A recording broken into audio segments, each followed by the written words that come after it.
Welcome home. Senang bisa menyapa Anda. Shalom jemaat yang terkasih. Bagaimana kabarnya? Saya percaya bahwa firman Tuhan berkata kasih setia Tuhan itu selalu baru buat kita setiap pagi. Oleh karena itu jangan khawatir akan hari-hari yang kita lalui karena kasih setia Tuhan menopang kita setiap hari. Ibadah masih dilakukan secara online. Dan bagi Anda yang ingin tergabung dalam Connect Group, apa itu Connect Group? Connect Group adalah pelayanan pengembalaan melalui kelompok-kelompok kecil yang Gereja Mawar Sharon miliki. Anda akan menemukan keluarga rohani Anda di sana. Merupakan sebuah kebutuhan yang besar untuk Anda memiliki keluarga rohani, apalagi di musim-musim seperti ini. Di Connect Group Anda akan menemukan yang namanya saling memperhatikan, saling support, saling mendoakan, saling berbagi. Oleh karena itu bergabunglah melalui Connect Group yang masih diadakan secara online. Anda dapat menghubungi nomor WA yang tertera di layar Anda. Dan bagi Anda juga yang memiliki pergumulan doa, Anda dapat menuliskan permohonan doa Anda melalui gms.church/form. Nah, hari ini juga kita akan lakukan berjamuan kudus bersama-sama. Siapkan roti dan air anggur Anda. Dan persembahan merupakan bagian dari ibadah kita. Jangan lupa siapkan persembahan Anda. Anda dapat melakukannya melalui mentransfer ke nomor rekening yang tertera di layar Anda. Jangan lupa untuk like, share, subscribe, aktifkan tanda lonceng juga notifikasi itu, supaya Anda dapat terus terupdate dengan ibadah-ibadah yang diadakan di Gereja Mawar Sharon untuk kita bertumbuh bersama-sama, sekalipun di masa yang tidak mudah seperti ini. Dan mari kita siapkan hati kita mau berdoa buat ibadah kita hari ini. Tuhan, kami mengucap syukur kalau kami masih diberi kesempatan untuk menghampirimu lewat ibadah ini. Kami tahu Tuhan, itu bukan kebetulan, itu anugerah. Kalau hari ini kami ada, kami sehat, atau mungkin ada sebagian dari kami yang sedang bergumulan kesehatan atau apapun juga yang kami miliki, kami boleh mencari wajah Tuhan, kami mengucap syukur Tuhan. Biar Tuhan sungguh disukakan dengan ibadah kami. Biar Kau mendapati seluruh hati kami Tuhan. Biar ibadah ini sungguh-sungguh menyenangkan hari Tuhan. Kami mau alami Engkau. Kami mau alami perjumpaan dengan-Mu, dengan hadirat-Mu yang akan mengubahkan kehidupan kami. Kami sebentar mau beribadah dengan sukacita, dengan hati yang haus, hati yang lapar akan Tuhan. Di dalam nama Tuhan Yesus. Amin. God bless you. Selamat beribadah. Tuhan Yesus memberkati.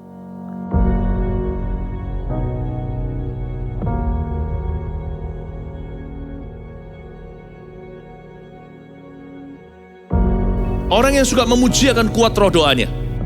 Orang yang berdoa pasti berakhir memuji. Karena Allah bertata di atas pujian. Siapa memuji, Allah mengatasi hidupnya.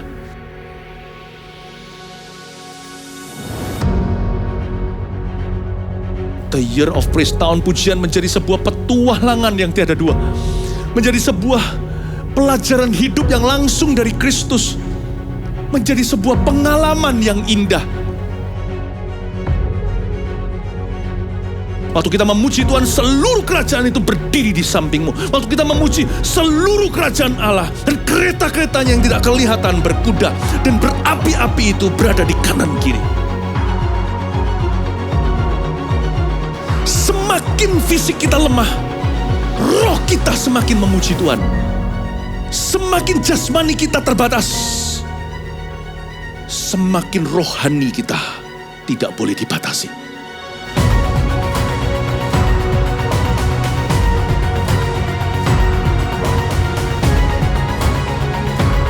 Welcome to the Year of Praise and Provision.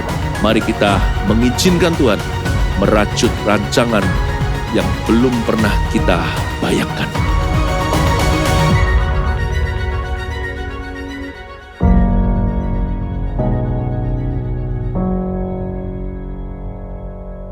Shalom semuanya, mari kita memuji Tuhan dan memuliakan namanya bersama-sama. Come on!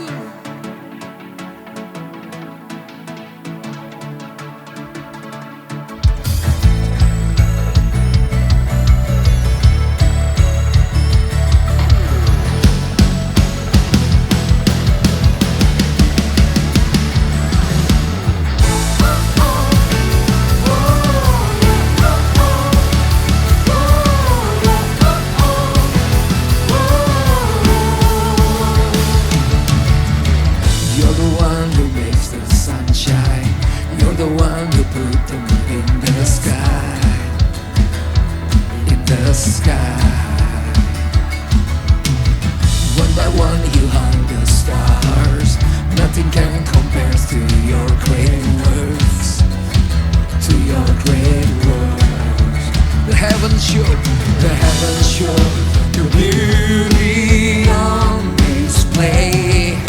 parading your splendor and the great things you've done. Come on! All the nations you have made will come and worship here before you, Lord. Before you, Lord. All the nations you have made will bring all praises to your holy name. Your holy name. Come on!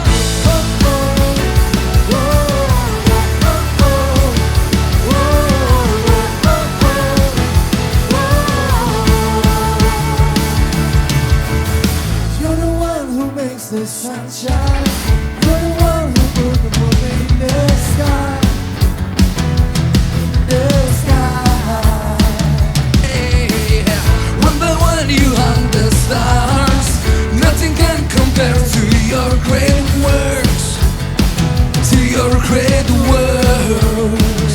The heavens show your beauty on display, parading your splendor and the great things you've done. All the nations you have made will come and worship you before you, Lord. Before you, Lord. All the nations you have made will bring all praises to your holy name. Your holy name.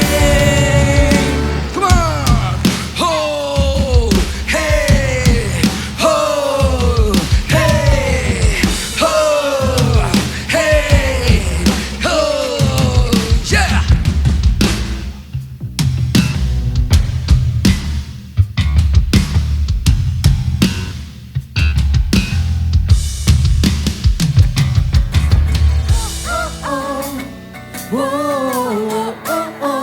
Jesus, you're the one. There's no one else but you.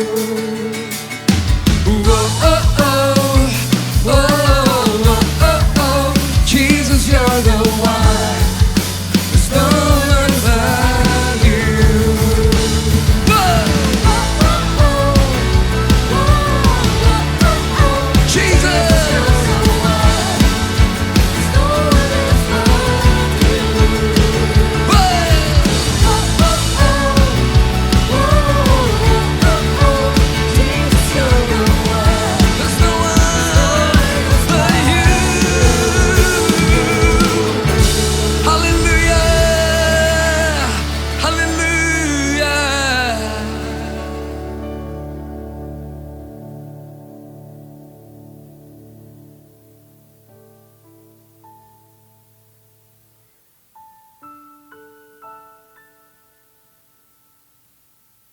Biar kami lebih dekat denganmu ya Tuhan.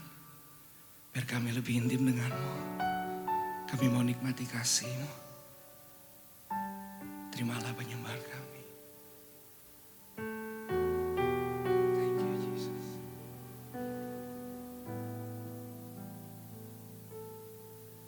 Rindu selalu bersamamu, tinggal di dalam kediaman-Mu, oh Tuhan, sebab ku sukai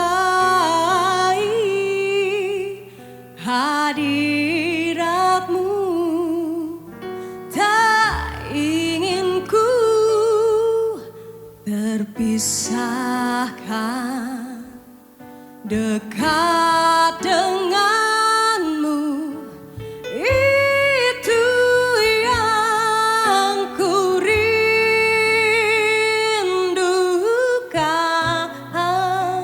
sebab ku dapati kedamaian.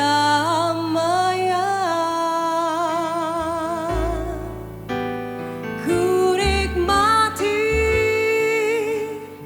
keindahan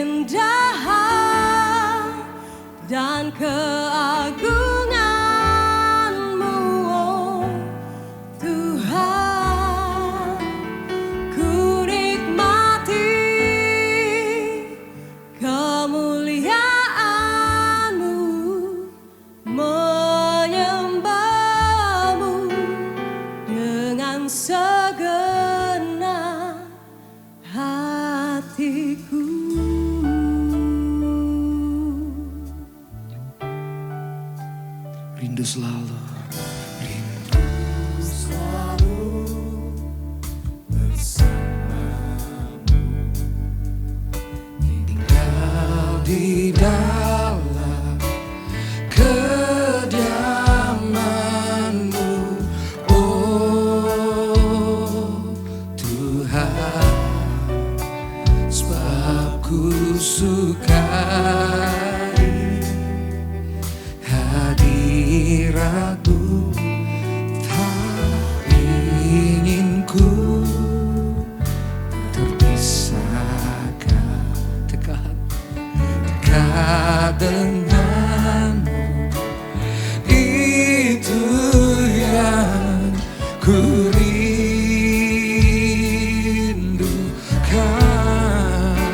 sebab ku dapati kedamaian, ku nikmati keindahan dan keagungan-Mu, oh Tuhan. Ku nikmati kemuliaan-Mu, menyembah-Mu dengan segera. Ku nikmati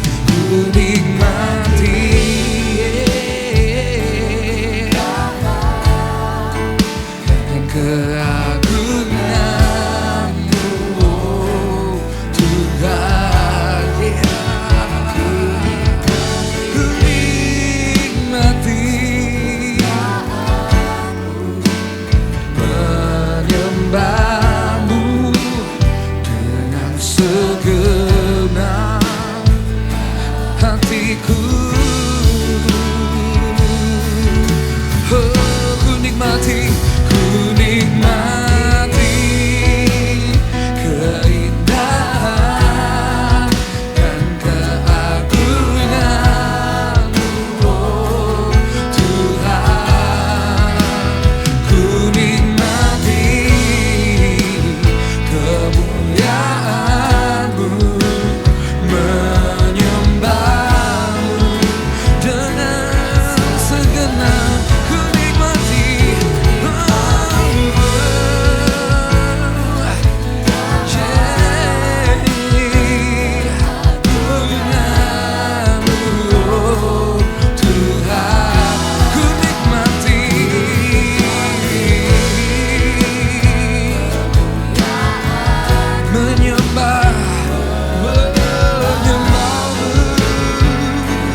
suci, suci, suci.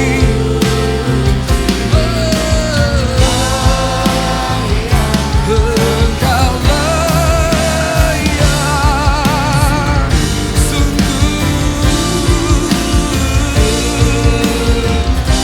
Mari katakan, hanya Kau Tuhan, hanya Kau Tuhan, hanya Kau,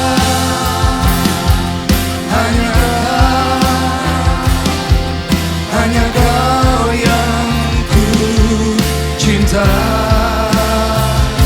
Hanya Kau, Tuhan Raja, ku ingin mengenalmu selalu Kau.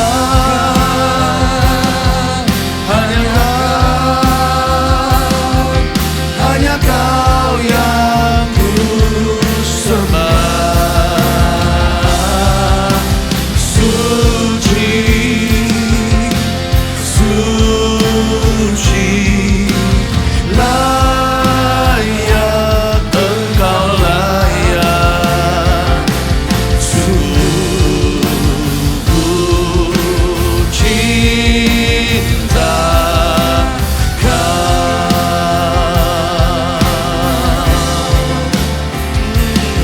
Sungguh cinta Kau. Sungguh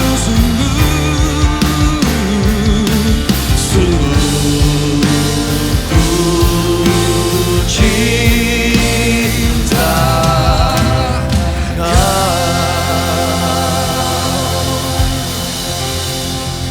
Datanglah untuk jemaat-Mu yang Kau kasihi, untuk setiap family. Tuhan hadir dalam kasih karunia dan anugerah.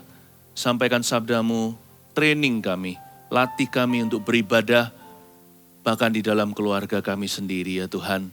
Menjadi orang-orang kepunyaan Allah, umat pilihan-Mu sendiri. Berkati Tuhan setiap family, hamba berdoa terjadi terobosan di setiap rumah tangga. Lewat khotbah hamba-Mu Tuhan Yesus, Kau urapilah. Sembunyikan hamba di balik salib-Mu. Dalam nama Yesus, haleluya. Amin, puji Tuhan. Shalom jemaat yang saya sangat kasihi. Tuhan mengasihi Anda.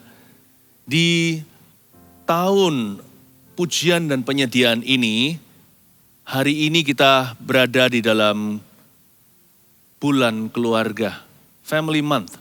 Kita patut bersyukur untuk keluarga kita, sekalipun gak sempurna. Kita harus berbahagia, karena Tuhan gak pernah salah menaruh kita di sana. Di tahun Praise and Provision ini, mari kita lihat betapa Tuhan sudah menyediakan berkat-Nya per family. Setiap rumah tangga ada berkat tersendiri. Saya ingin untuk menyelidiki keluarga perdana dalam ciptaan Allah, yaitu keluarga Adam dan Hawa. Dan kita bisa melihat bagaimana keluarga yang baik-baik itu ketika jatuh dalam dosa menjadi keluarga yang disfungsional. Saya berikan judul, Anda catat khotbah ini supaya Anda membiasakan diri untuk referensi lagi, untuk nanti lain kali Anda renungkan kembali. Sebab firman ini akan menembus batas waktu. Prinsip-prinsip yang Tuhan taruh dalam diri kita itu investasi untuk seterusnya. Supaya keluarga kita dituntun oleh pelita dan terang kaki kita, yaitu firman Allah. Catat ini, keluarga Adam, titik 2, kematian rohani dan putusnya komunikasi. Sekali lagi, keluarga Adam, kematian rohani dan putusnya komunikasi. Kejadian pasal 4 kita buka bersama-sama. Langsung cerita Kain dan Habel. Saya harap lewat khotbah ini keluarga Anda dipulihkan. Keluarga kita menjadi utuh dan diberkati oleh Tuhan. Kita mengalami rancangan Allah di setiap rumah.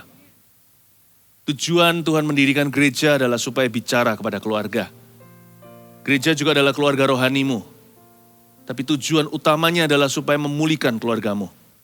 Saya berdoa di dalam nama Yesus, keluarga Adam ini menjadi pelajaran buat kita. Sehingga keluarga kita nggak menjadi seperti itu.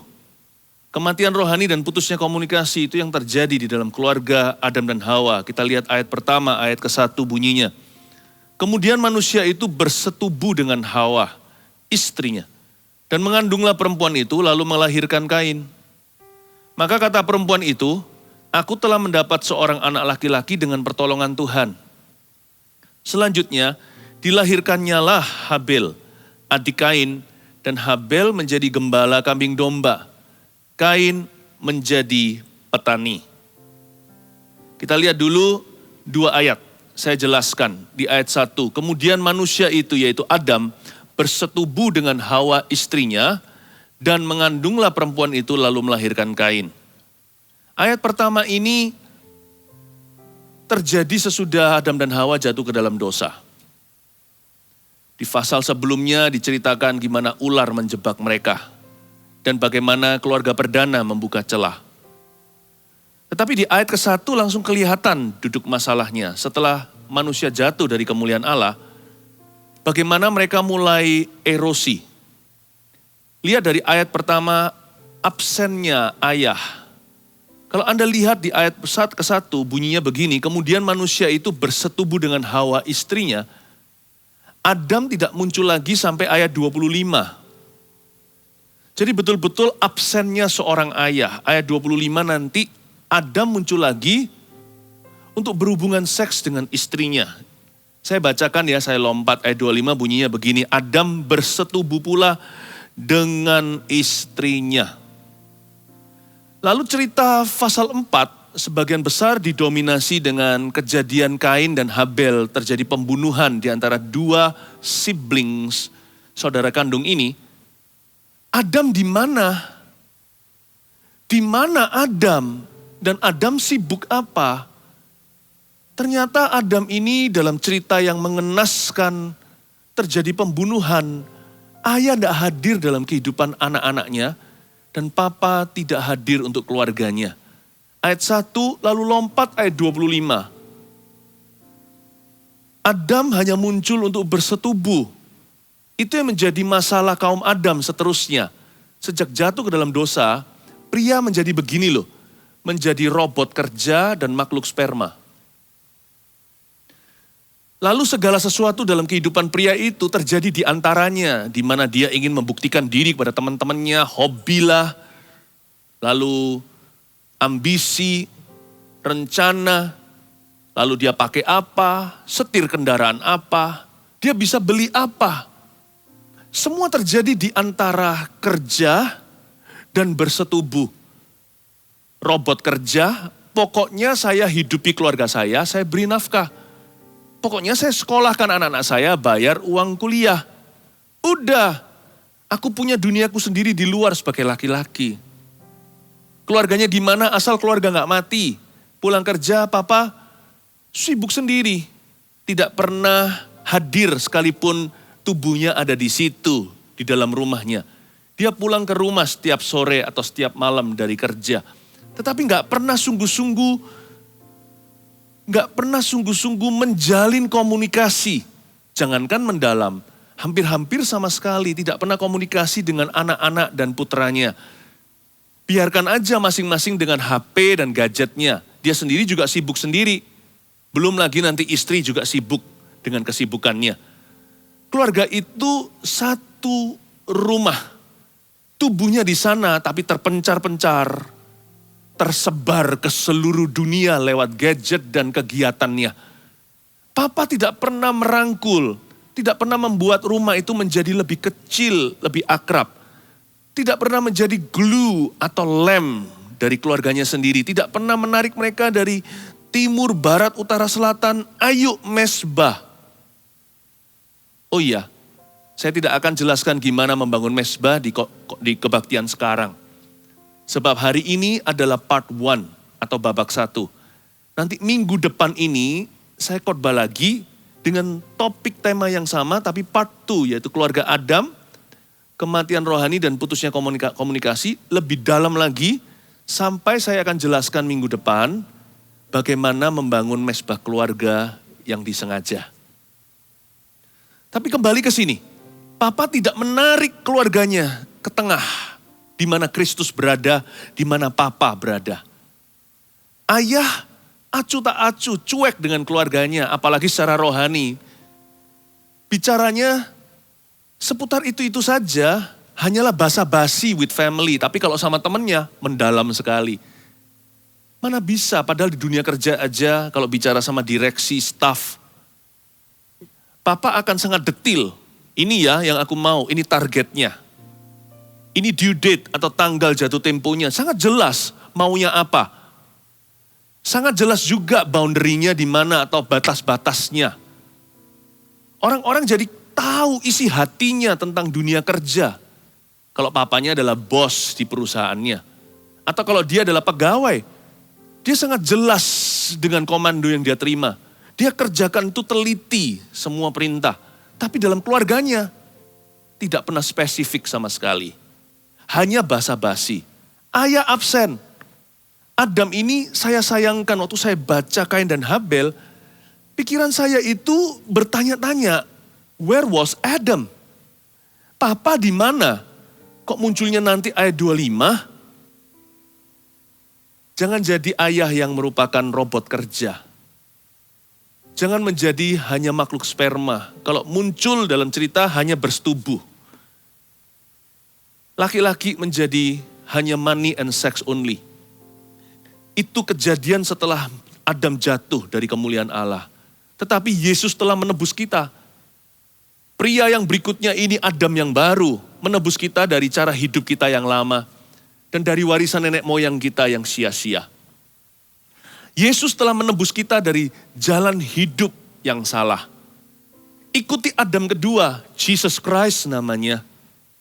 Oleh karena satu pria jatuh dalam dosa, Adam, seluruh dunia akhirnya harus tunduk kepada maut. Tapi oleh karena satu pria yang taat kepada Allah, tanpa cacat celah, tipu daya tidak ada di mulutnya, Yesus Kristus namanya, kita beroleh kesempatan kedua untuk memperbaiki kesalahan kaum Adam juga. Mari kita ikuti teladan Tuhan Yesus Kristus. Yesus ajarkan kita apa untuk family kita. Nah kita lihat lagi sekarang di ayat 1 lanjutan. Kemudian manusia itu bersetubuh dengan Hawa istrinya. Dan mengandunglah perempuan itu lalu melahirkan Kain. Maka kata perempuan itu, aku telah mendapat seorang anak laki-laki dengan pertolongan Tuhan. Sekali lagi saya tanya, kok bukan Adam yang bersuara, tapi mama? Maka kata perempuan itu, wanita itu, ibu, aku telah mendapat seorang anak laki-laki dengan pertolongan Tuhan. Sesudah melahirkan yang sorak haleluya bukan ayah, tetapi ibunya. Padahal zaman itu nggak ada yang namanya sesar, tentunya tidak ada anestesi atau dibius total, atau dibius sebagian. Tapi Hawa melahirkan secara normal, alami. Setelah ngos-ngosan karena Tuhan sudah peringatkan sejak manusia jatuh dalam dosa, wanita akan melahirkan dengan susah payah. Kontraksi, sakit sekali. Dan setelah Hawa menghembuskan nafas sekuatnya, keluarlah teriakan seorang bayi, Kain namanya. Hawa masih punya tenaga sisa berkata, aku telah mendapat seorang anak laki-laki dengan pertolongan Tuhan. Inilah problemanya, perempuan lebih rohani. Wanita lebih rohani daripada laki-lakinya di rumah. It's okay sih, itu juga berkat loh, jangan salah. It's a blessing, tetapi juga adalah problema. It's a blessing kalau laki-laki dan perempuan berlomba-lomba kerohanian. Bukan saingan, saling melengkapi maksudnya. It's a problem, itu menjadi sebuah masalah ketika hanya perempuan yang bangun kerohaniannya. Yang wanita lebih rohani dari laki-laki, dia berkata, puji Tuhan aku dapat seorang anak laki-laki karena pertolongan Allah. Sekali lagi, Adam bisu 1001 kata. Tidak mendengar, tidak terdengar sama sekali. Sebenarnya perempuan itu menjadi rohani adalah suatu berkat ilahi dalam setiap family. Bayangin kalau mama tidak takut akan Allah, wah celaka seluruh rumah tangga jadi pengaruh yang buruk kepada papa juga. Zaman ini sekarang lebih banyak ibu yang merupakan pendoa syafaat, bukan laki-laki. Lebih banyak wanita di dalam gereja yang terlibat dalam pelayanan. Belum lagi memang populasi dunia ini didominasi wanita atau perempuan. Oleh karena itu laki-laki harus mengejar ketinggalan. Kita ini lebih minoritas. Kita harus bangkit kerohanian. Nggak harus jadi pengkhotbah sih. Siapa bilang kita harus fasih? Nggak semua orang punya pos yang sama dalam kerajaan Allah. Bukan berarti kita juga jadi super religi atau religius sekali. Nggak harus. Kerohanian tidak sama dengan roh agamawi. Tetapi Papa harus punya komitmen pada Yesus. Papa harus take charge.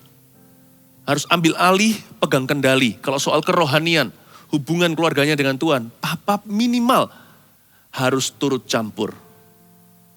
Tentunya spiritual authority di dalam keluarga atau otoritas rohani itu terdiri dari ayah dan ibu. Jadi Papa nggak sendirian. So, bagi laki-laki jangan takut. Anda jangan tiba-tiba rasa aku ini nggak cukup pengetahuan firman, istriku lebih tahu. Ya saya ngerti, tapi itu bukan alasan untuk kita nggak baca Alkitab. Kita juga harus tahu juga. Andai kata wanita mau beli rumah gitu, laki-lakinya kan juga mau tahu yang bayar siapa. Meskipun sebagian besar consumer good di luar sana itu menargetkan perempuan, karena perempuan lah yang memutuskan beli apa di rumahnya, bahkan beli rumah loh ya. Karena itu orang-orang yang menjadi agen properti jangan remehkan ibu atau mama. Karena bisa jadi deal itu ditandatangan atau dibatalkan itu gara-gara the woman in the family.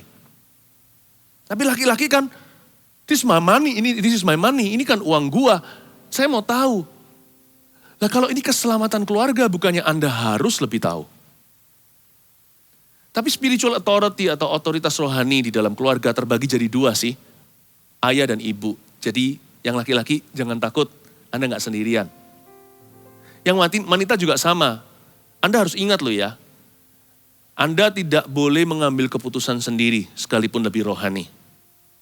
Nah perempuan dari zaman Adam dan Hawa, saya tarik sedikit tanpa dibuka ayatnya. Di pasal sebelumnya ketika Adam dan Hawa jatuh dalam dosa, wanita berubah menjadi dominan. Loh kok bisa? Karena pada waktu ular berbicara sama Hawa, minimal harusnya sekalipun dia belum curiga itu setan. Dia berkata, tunggu dulu aku tanya suamiku, minimal diskusi kek. Tapi di pasal 3 di kitab Kejadian yang sama, beginilah respon Hawa, lalu sahut perempuan itu kepada si ular.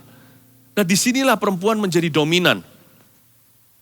Biasanya ketika seorang wanita dibesarkan dalam keluarga yang mamanya dominan, cenderung bisa dominan. Tetapi ini kan Adam dan Hawa kan gak punya papa, gak punya mertua. Allah lah yang menciptakan mereka kedua, mak comblangnya. Tuhanlah yang mengawinkan Adam dan Hawa. Jadi dari mana dia belajar dominan? Sebuah keputusan sih. Tidak boleh salahkan nasib atau akibat contoh patron dari orang lain. Jangan. Sebenarnya dominan itu sesuatu yang perlu dijelaskan dulu. Dominan tidak sama dengan strong personality atau kepribadian yang kuat. Seorang wanita yang punya kepribadian yang kuat itu menarik hati. Ya, karena itulah kecantikan. A confident lady. Jadi personality atau kepribadian yang kuat itu bukanlah kutukan. Malahan itu aset dalam keluarga. Pepatah berkata di balik setiap laki yang sukses ada wanita yang kuat. Betul sekali loh itu. Ada strong personality. Tapi dominan itu bukan kepribadian yang kuat pada seorang wanita. Istri dominan adalah istri yang tidak mau diskusi dengan suaminya. Ada pride di sini, ada rasa kesombongan dan keangkuhan. Harusnya Hawa berkata, tunggu dulu, aku pulang tanya suami. Lalu kami, spiritual authority for the family, Habil dan Kain kan di bawah papa mama, di bawah payung otoritas ilahi. Kami akan berdoa dan cari kehendak Tuhan. Dia langsung nyaut. Ada kesombongan di hatinya. Istri yang dominan, bukan karena personalitinya kuat, tapi Hawa memutuskan hari itu tidak diskusi dulu. Dia main putuskan sendiri. Lalu setelah itu di ayat-ayat berikutnya, dia menjadi a controlling wife. Menjadi wanita yang controlling sekali. Coba lihat waktu dia melihat buah pohon itu menarik di hatinya. Alkitab mengatakan, maka Hawa memandang buah pohon itu sangat menarik hati. Lalu dia mengambilnya. Lihat ya, semua kata kerja, memandang lalu mengambilnya. Lalu memakannya. Setelah memakannya, memberikannya kepada suaminya. Ini controlling. Diputus-putusi sendiri, semua dijalani. Jadi kita bisa lihat cikal bakal daripada ayat yang kita baca barusan. Maka kata perempuan itu, aku telah mendapat seorang anak laki-laki dengan pertolongan Tuhan. Hubungan mereka itu udah gak baik komunikasinya. Awal mula sebelum jatuh dalam dosa, Hawa buka celah, mulai terjadi keretakan komunikasi keluarga. Di pasal 4, tidak berubah. Meskipun kedengarannya baik, Hawa memuji Tuhan, mungkin dia juga memberi nama Kain itu dan Habil. Adam sih gak peduli, pokoknya gua kerja. Saya bisa melihat mulai putusnya komunikasi jikalau pasal sebelumnya komunikasi mereka mulai retak. Mereka retaknya komunikasi ketika Adam dan Hawa jatuh dalam dosa. Itu pilihan hati, pure, murni pilihan hati mereka sendiri. Jadi bukan karena Hawa dulu dibesarkan di keluarga yang dominan wanitanya. Bukan. Tapi tiba-tiba keangkuhan, kesombongan masuk. Ah, gua putusi sendiri, ngapain tanya suami? Dia lo tahu apa? Dominan itu enggak mau komunikasi. Lalu di pasal 4 saya sayangkan, sekalipun kedengarannya bagus dan rohani, aku mendapat seorang anak laki-laki dengan pertolongan Tuhan. Ada kata, aku. Hawa tampil sendiri. Seharusnya kalau mereka komunikasi, keputusan bisa dibuat bersama. Saya tidak berkata bahwa suami yang memutuskan melulu loh ya. Wanita itu seperti Oshin, cerita Jepang zaman dulu. Berjalan selalu 1 meter di belakang suaminya menunduk, tidak punya hak emansipasi. No, laki dan perempuan diciptakan sama. Tetapi kalau mereka diskusi, mereka bisa buat keputusan bersama. Bunyinya bukan aku, tetapi kami berdua. Meskipun nanti yang ketok palu harus pria. Yang harus menghadapi setan laki-laki. Hei ular, diam engkau dan enyah di dalam nama Yesus. Itu harus papa. Meskipun keputusan bersama, laki yang tampil muka. Karena pria adalah kepala wanita. Wanita tidak boleh gundul dan botak. Sedangkan laki-laki juga nggak boleh bertindak atas namanya sendiri, tapi atas nama Tuhannya. Karena kepala pria adalah Yesus Kristus. Saya tidak berkata bahwa mereka itu jomplang. Mereka itu satu. Laki-laki dan wanita diciptakan setara. Tapi memang pria diberikan kepemimpinan secara alami, artinya yang ketok palu dan tampil muka yang menghadapi setan. Mewakili seluruh keluarga, haruslah sang ayah. Salah itu jubirnya Hawa, makanya kena. Disayangkan sekali. Dan di ayat ini dia masih berkata, aku telah mendapat seorang anak laki-laki dengan pertolongan Tuhan. Kelihatan dominan, sifat controllingnya belum pergi. Tapi to be fair ya, tapi untuk adil juga, Adam juga akhirnya memilih setelah kejatuhannya untuk menjadi seorang suami yang blaming. Atau seorang laki-laki yang menyalahkan. Ini loh wanita yang kau taruh di sisiku, dia yang memberiku. Dia membuatku jatuh. Papa yang bukan cuman absen, tapi juga suka menuding jari. Salahnya ini, salahnya itu. Tetapi yang pasti Adam ini ayah yang absen sih. Seperti yang saya katakan tadi, ayat 1 bersetubuh, nanti kemudian dia muncul lagi. Padahal terjadi pertikaian dahsyat loh, pembunuhan. Ini sinetron yang sudah parah sekali di keluarga perdana ciptaan Allah. Mana Adam? Tapi Adam muncul lagi di ayat 25, Adam bersetubuh dengan istrinya. Apa yang lebih buruk dari ayah yang buruk? Catat ini. Ayah yang absen. Mending saya ini salah dalam mendidik anak, tapi saya mencoba. Asal ada kasih Yesus di tengah, kasih menutupi banyak sekali kesalahan. Tapi anak saya tidak akan ditinggalkan dalam kondisi, dalam hatinya merasa hampa papa. Mendingan anak saya tahu bahwa papanya mencoba. Tapi papanya kadang-kadang juga belum tahu cara terbaik gimana, sia salah sini dan sana.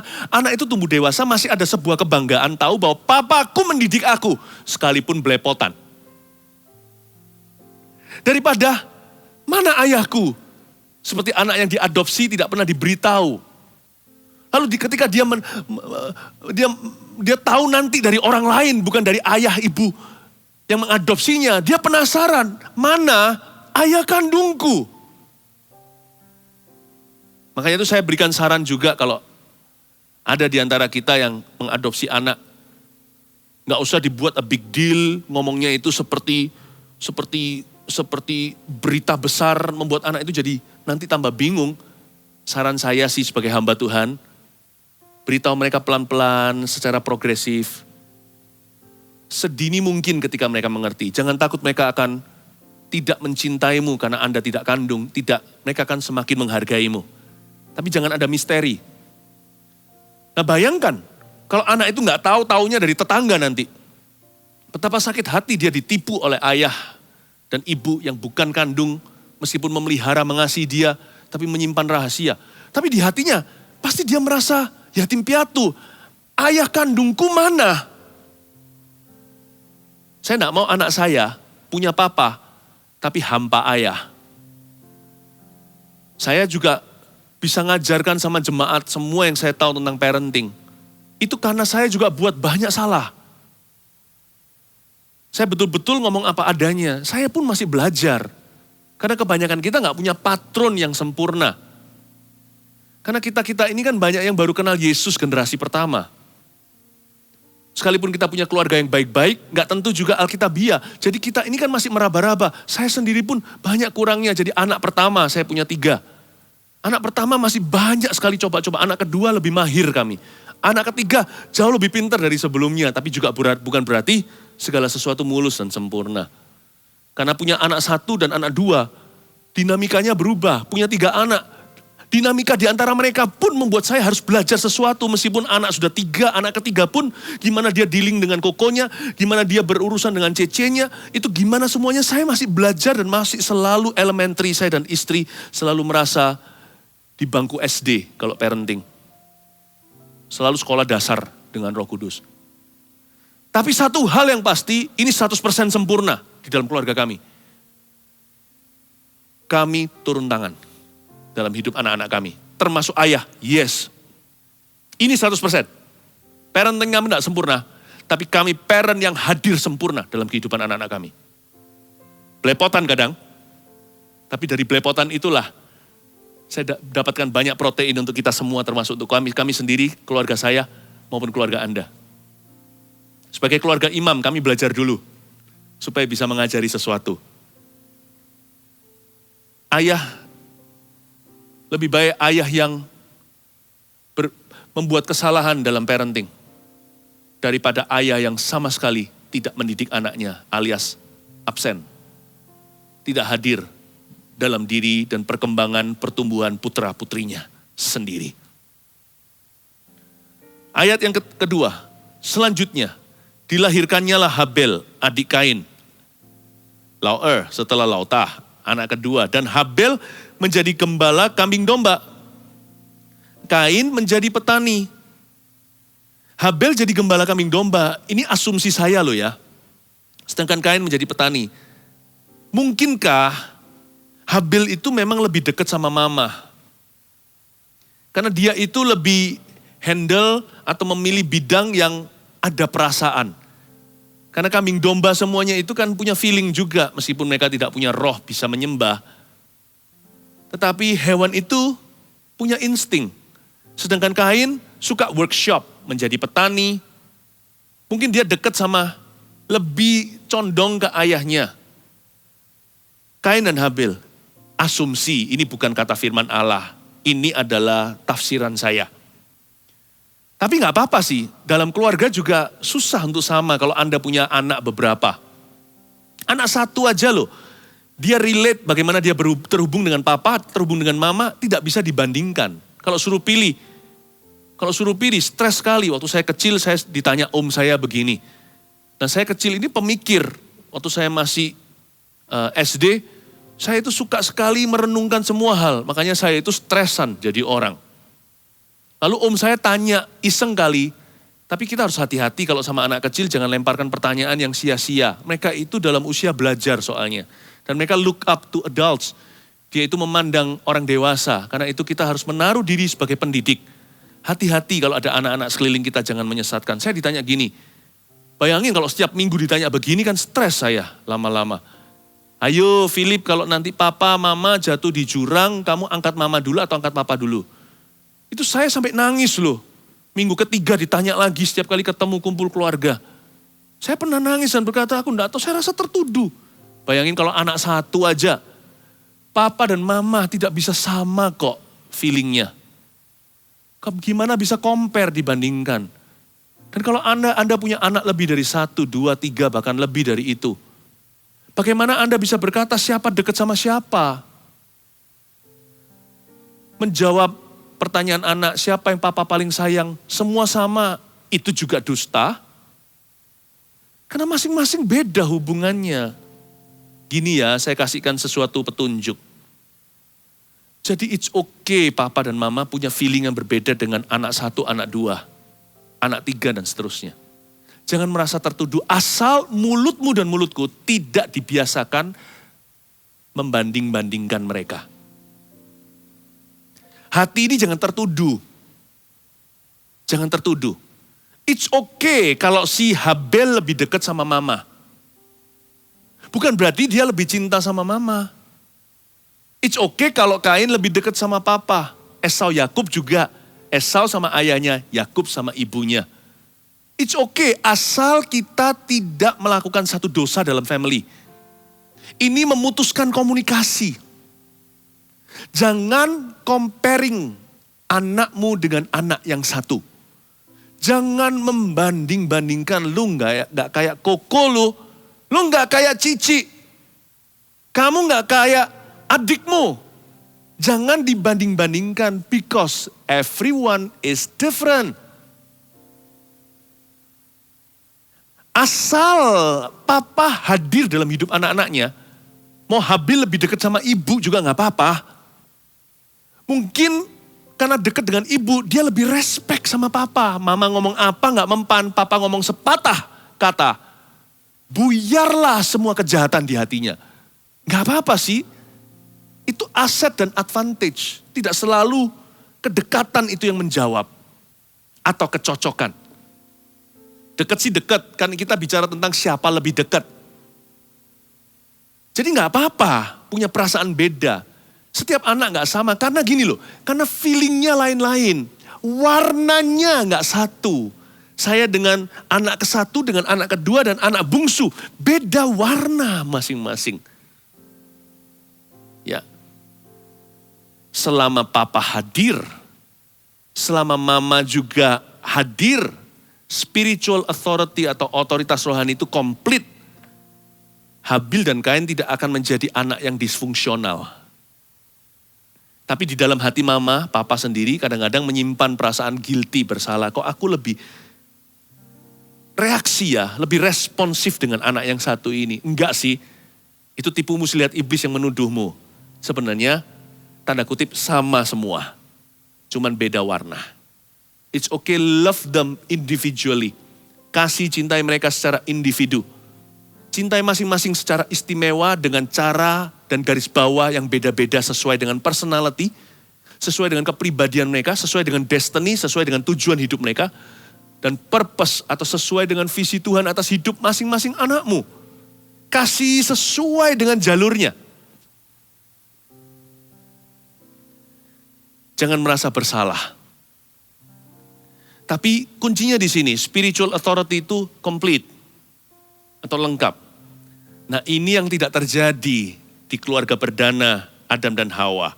Ayat 3, setelah beberapa waktu lamanya maka Kain mempersembahkan sebagian dari hasil tanah itu kepada Tuhan sebagai korban persembahan. Kain ya, Kain juga membangun mesbah Kain namanya yang dipersembahkan di atasnya adalah hasil tanah.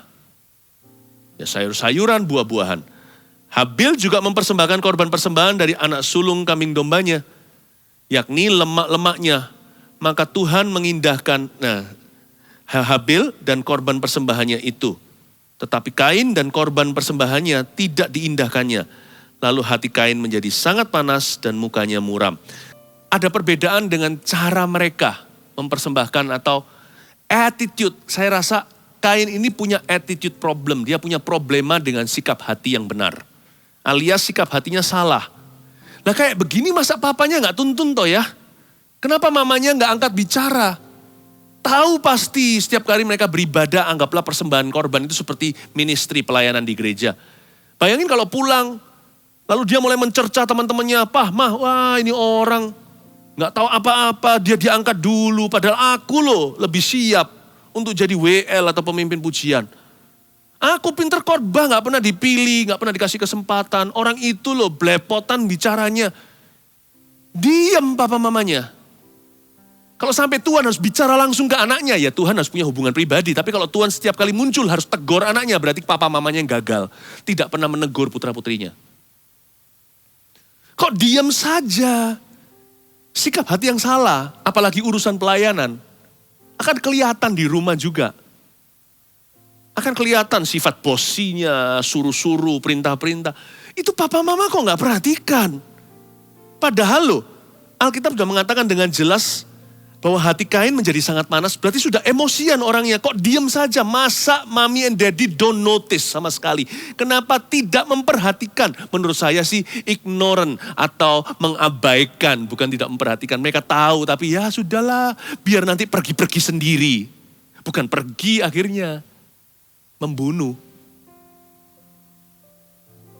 Cara membunuh ular itu pada waktu dia baru menetas dari telur. Jangan waktu dia sudah jadi ular kobra. Papa mama sih kalau masalah tentang money, uang, wah detail sekali. Tapi kalau tentang putra putri, ya udahlah itu urusannya sekolah minggu. Urusannya gereja, lo gereja juga ngurusi. Tapi yang gereja urusi bukan hanya putra putrimu. Gereja juga mengurusimu, ayah ibu. Makanya itu sekarang saya bicara. Sekarang ini bukan obat saya beri, tetapi vitaminnya. Prevention is better than cure. Mencegah lebih baik daripada mengobati. Saya mau mengobati dengan firman ini. Tapi juga mau mencegah Anda melakukan kesalahan Adam dan Hawa. Kalau anak-anaknya, putra-putrinya gak beres, gak benar gitu, ya udah biarin lah, udahlah. Anak sekarang ya sudah begitulah. Dengan gadgetnya sendiri, hati-hati loh. Hati-hati loh Pak, itu bisa ke pornografi loh. Ya, udah. Karena dia merasa gak mampu, dia gak bisa berbuat sesuatu, bisa. Dia merasa ya sudahlah, seluruh dunia juga begitulah. Udahlah. Aku tutup sebelah mata atau kalau perlu tutup kedua-duanya. Tapi kalau masalah uang gak mau tutup mata. Setiap sennya dihitungkan. Tapi kalau anak biarkan saja. Nanti kan berlalu sendiri. Siapa bilang berlalu? Tidak ada yang bisa menggantikan absensimu. Kalau Anda absen tidak hadir, nothing can replace that. Not the success you gain in your world. Bahkan sukses di marketplace, di duniamu tidak bisa menggantikan hampamu di dalam hidup putra-putrimu. Speak up daddy, berbicaralah papa. Speak up mami, bicara dalam kehidupan anak-anakmu. Hai ibu. Kok gak merhatikan ya? Selain itu Anda perhatikan gak? Di sini ada mezbah Kain dan mezbah Habil. Mezbah Adam mana? Mezbah Adam mana? Saya dari tadi tanya terus cari. Adam di mana? Ada satu buku. Where is Wally?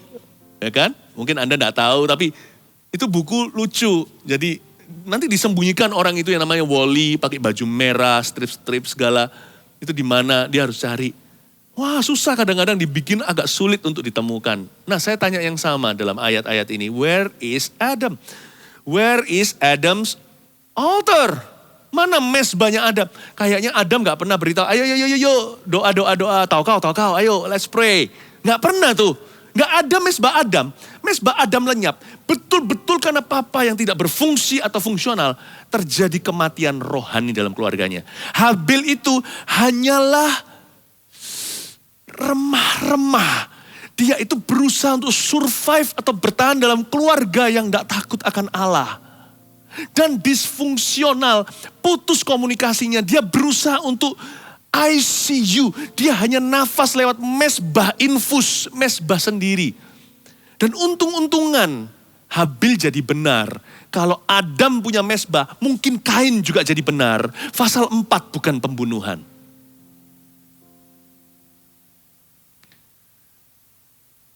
Kain dan Habil. Dua-dua mempersembahkan korban. Tetapi tanpa patron mempersembahkan itu seperti apa. Adam tidak ada persembahannya. Dia gak pernah mempersembahkan apa-apa pada Tuhan. Dia hanya sibuk dengan urusannya. Hanya sibuk untuk mengejar mimpinya. Sibuk dengan dirinya minimal bertahan. Tidak ada mesbah Adam. Ingat ya, minggu depan. Ini to be continue. Ini dilanjutkan. Saya akan ajarkan gimana Adam-Adam baru you and me membangun mesbah kita. Ayo nak sini kita berdoa. Mau makan doa sama-sama. Saya sarankan yang mau makan dulu mesbah minggu depan saya jelaskan lebih terperinci. Biasakan jemaat gereja Mawar Siaran yang saya gembalakan. Kalau makan ya papa mama, tunjukkan unity dan kemesraan. Bukan hanya kepada Tuhan. Anak-anak perlu pemandangan itu. Hotel, room with a view itu yang mahal sekali dijual. Kalau pemandangannya pantai, gunung, bagus di depan mata. Penting loh, manusia tidak melihat hati, manusia melihat apa yang dipandang mata. Saya sarankan kalau setiap kali doa makan, papa ambil inisiatif gandeng tangan mama, ucapkan berkat. Kadang-kadang izinkan anak sulung untuk berdoa setelahnya. Tapi awal-awal untuk bunuh roh kaku, ayah dulu. Gandeng tangan, kalau perlu gandeng tangan serumah begini, tapi paling tidak suami istri. Adam bukanlah pemersatu dalam family. Dia bukan orang yang lai, tokal. Sini, let's pray. Ayo doa. Dia bukan itu. Mesbahnya gak ada. Habil yang gitu, ayo pa doa. Habil anak bungsu. Ya ampun, anak yang kecil itu. Ayo mah, ayo dibunuh. Makanya ayat nanti terakhir dari pasal ini minggu depan waktu saya jabarkan. Waktu nanti kemudian orang baru memanggil nama Tuhan. Agak lamban terakhir baru setelah itu kesadaran.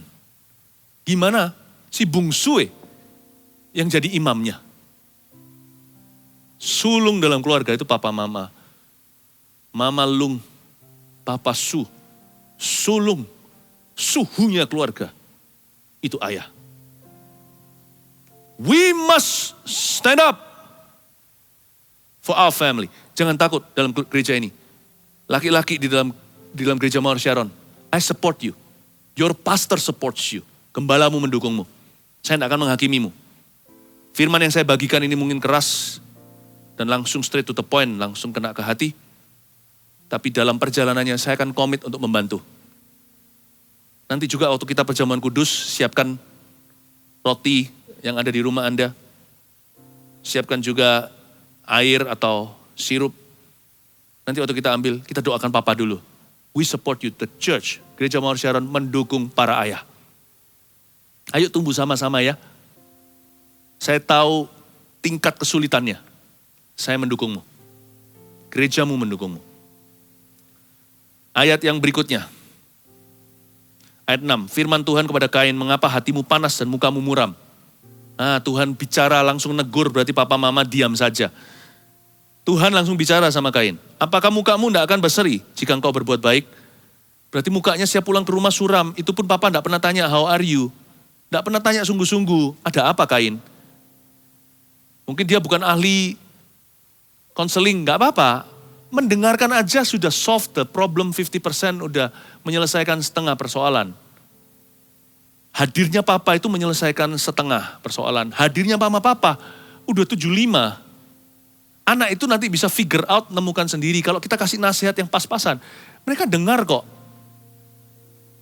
Apakah mukamu tidak akan berseri jika engkau berbuat baik? Pulang rumah suram melulu, tapi jika engkau tidak berbuat baik, dosa sudah ngintip di depan pintu.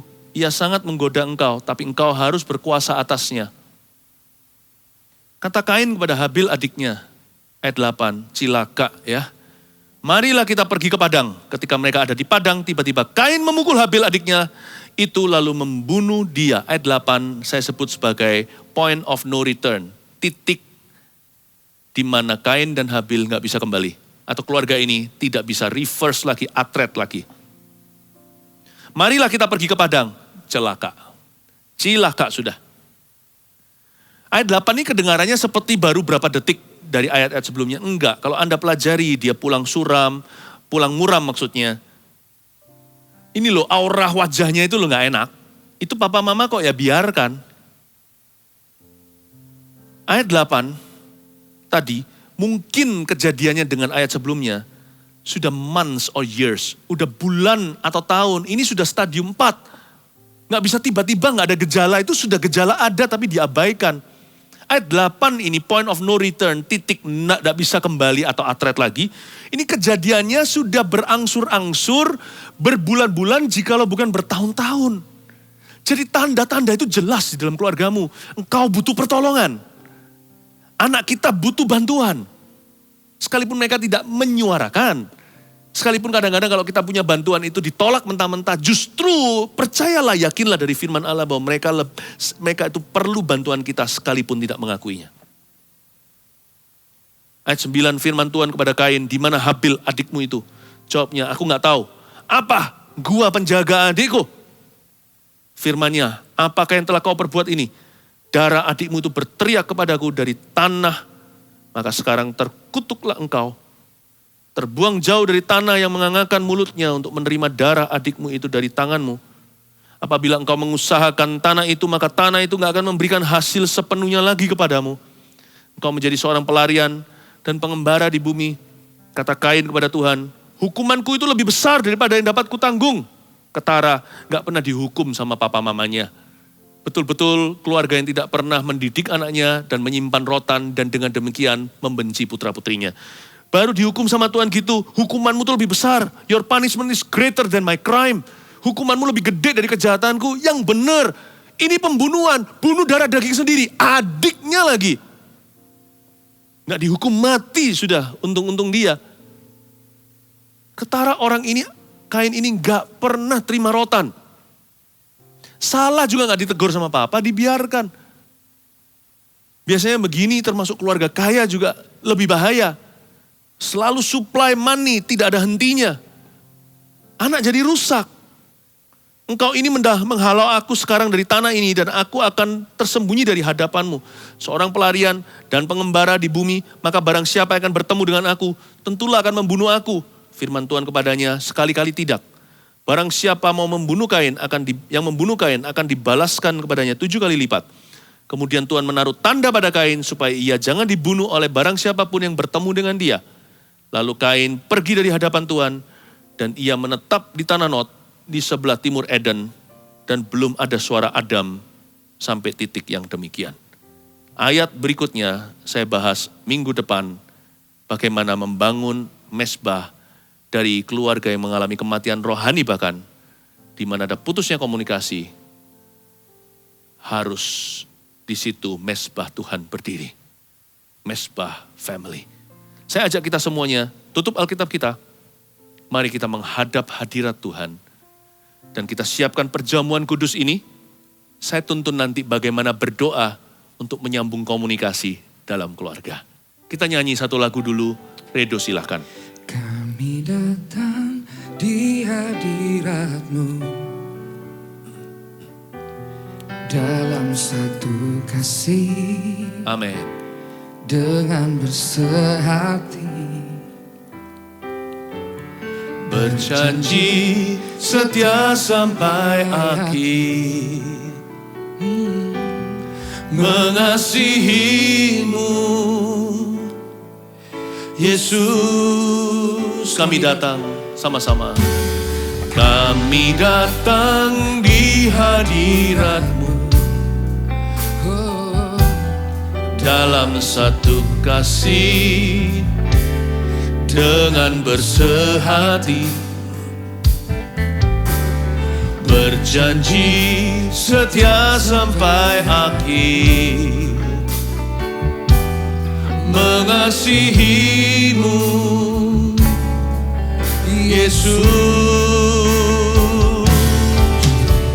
bersama keluargaku melayani Tuhan. Bersatu selamanya mengasihi Engkau. Tiada yang dapat melebihi kasih-Mu ya Tuhan. Bagi kami Engkau segalanya. Bersama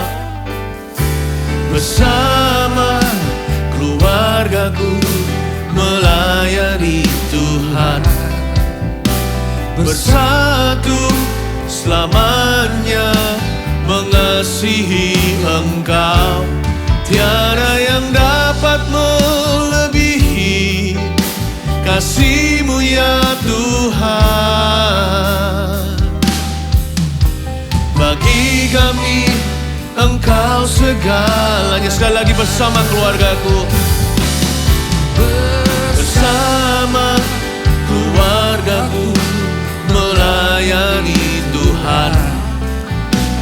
Bersatu selamanya mengasihi Engkau. Tiada yang dapat melebihi kasih-Mu ya Tuhan. Bagi kami Engkau segalanya. Saya harap live streaming ini Anda saksikan bersama dengan keluarga family. Ada beberapa yang sendirian, Anda sadari, oh tahu begini. Gak apa-apa, dengarkan lagi dengan keluarga nanti. Tapi for now sekarang kalau Anda bersama dengan keluarga, papa, mama, anak idealnya, ayo kumpul sama-sama. Ambil perjamuan kudus ini together as one. Dan kita doakan dulu untuk ayah ya, gak gampang loh jadi papa, anak-anak dengar. Saya pun seorang ayah, sebagai gembala, sama sekali tidak lebih mudah daripada menjadi gembala sidang. Menjadi papa itu susah banget. Tetapi Tuhan beserta asal ada dukungan dari keluarga, dukungan dari gereja. Saya percaya kita semua bisa sukses di area ini. Menjadi papa, mama, ayah, ibu yang takut akan Tuhan. Doain untuk papa dulu. Ayo kita ulurkan tangan kita kepada ayah sebelum kita perjamuan kudus ini. Kita saling mendoakan dulu. Saling mendoakan supaya sembuh. Ayo doakan papa, dukung, tumpang tangan. Kalau Anda bersama dengan ayah saat ini, Anda bisa peluk, pegang pundaknya. Jangan pegang kepala ya. Yesus di situ. Pegang pundaknya seperti ini aja. Dan doakan. Mari kita semua sama-sama berdoa. Tuhan Yesus, kami doa dan dukung ayah kami. Kami berdoa supaya Tuhan memberi papa roh hikmat dan wahyu. Berikan hati yang sungguh-sungguh pulih gambar dirinya dengan Engkau Tuhan. Supaya bisa memimpin kami. Dan di mana papa pernah salah atau akan salah, kami ampuni. Karena kami tahu tidak gampang alias susah menjadi seorang bapak dalam keluarga. Hamba berdoa di dalam nama Yesus, kami berdoa Tuhan dukung setiap ayah. Mari semua kita berdoa. Oh Ramakamaya Shanan. Inama Ramatakaya Namatakamaya Ramarama. Biarkan Roh Kudus berdoa melalui kita untuk papa kita tercinta. Oh Maramatakaya Shanan Namatakamaya Ramatakamara. Kia Ramatakaya Shanan Namatakana Namatakamara. Oh Ramakamaya Takaralamaya Shanan Namatakaya Ramarama. Inama Ramatakamaya Mar. Berkati pekerjaannya Tuhan, tanggungannya di luar juga banyak. Kami berdoa ya Tuhan supaya papa mama selalu kompak dalam perkara-perkara Tuhan. Dalam nama Yesus. Sekarang ayah, laki-laki yang mendengarkan saya, sama-sama dengan saya ya. Saya salah satu dari Anda. Mari kita sekarang mendoakan istri kita, mendoakan anak-anak kita. Biar mereka sekarang datang ke pelukanmu, ulurkan tanganmu, dan doakan keluargamu. Mari kita semua berdoa, mari semua berdoa. Papa doakan, dengan doa yang biasa. Seperti ini, Tuhan Yesus, berkati keluargaku, jadikan utuh. Ajari kami saling mengampuni, taruh kasih-Mu di tengah. Tuhan Yesus, jadikan keluarga kami bertumbuh dewasa dalam iman. Mulai hari ini, bertumbuh secara rohani. Aku lepaskan berkat, katakan itu. Papa-papa, ayah-ayah, bapak-bapak. Aku lepaskan berkat atas keluarga ini. Sebagai imam Yesus Kristus, aku lepaskan berkat untuk keluargaku. Ya Tuhan, mulai hari ini apapun yang kami kerjakan berhasil. Katakan amin di dalam nama Yesus. Haleluya. Rangkul keluargamu. Haleluya. Rangkul keluargamu bersama keluargaku melayani Tuhan. Bersatu selamanya mengasihi Engkau. Tiada yang dapat melebihi kasih-Mu ya Tuhan. Bagi kami Engkau segalanya. Bersama keluargaku, bersama keluargaku melayani Tuhan. Bersatu selamanya mengasihi Engkau. Tiada yang dapat melebihi kasih-Mu ya Tuhan. Bagi kami Engkau segalanya. Mari ambil roti. Saat ini kita buka bersama-sama atau kita angkat bersama-sama di hadapan Allah Roh Kudus yang menyertai kita.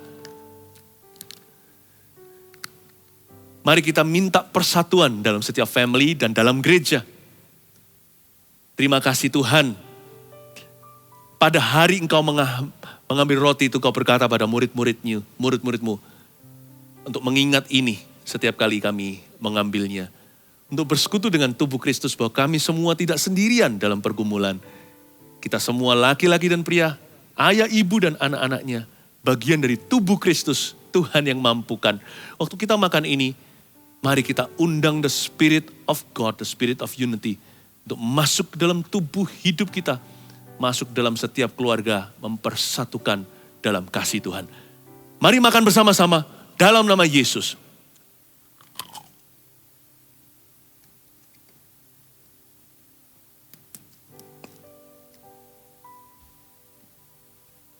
Ketika kita nanti sebentar lagi minum cawan yang melambangkan darah Yesus ini. Persekutuan dengan tubuh, tapi juga dengan darah. Dengan darah Yesus juga. Biarkan roh pengampunan turun dan tiba. Mungkin selama ini yang suka dibanding-bandingkan dengan kokonya, dengan adiknya, dengan saudaranya. Ampuni papa mama gak sengaja. Ataupun kalau sengaja pun papa mama gak tahu firman Allah. Hari ini kita doa untuk perubahan ya. Dan juga kalau ada suami istri pernah saling melukai, atau anak yang pernah melukai papa mamanya dengan kata-kata yang kasar, kurang hormat. Ini waktunya roh pengampunan turun dan tiba. Tuhan Yesus memberi kepada kita kemampuan untuk mengampuni karena kita pun diampuni. Nanti ke depan pun gak sempurna.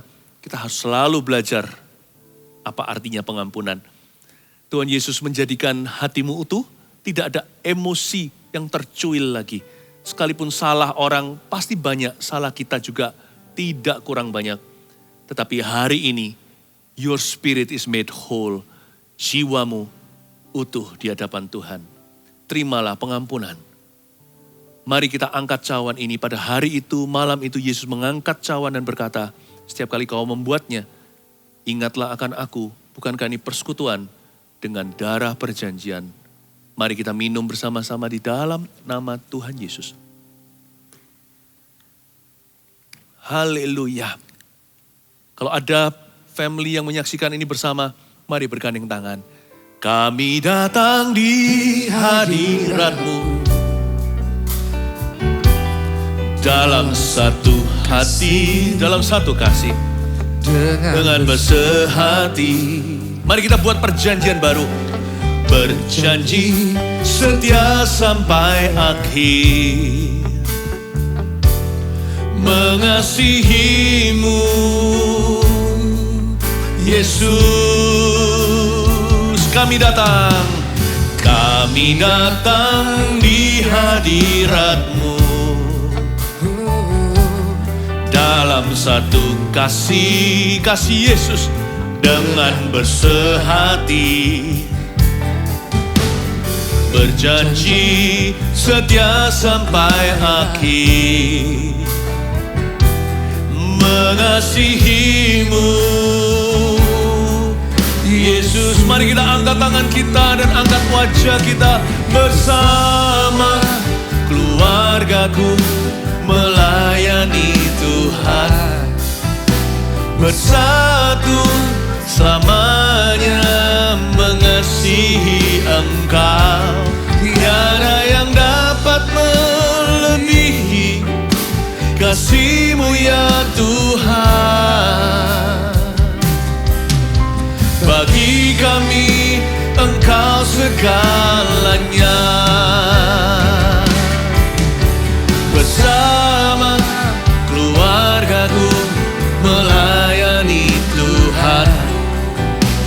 bersatu selamanya mengasihi Engkau.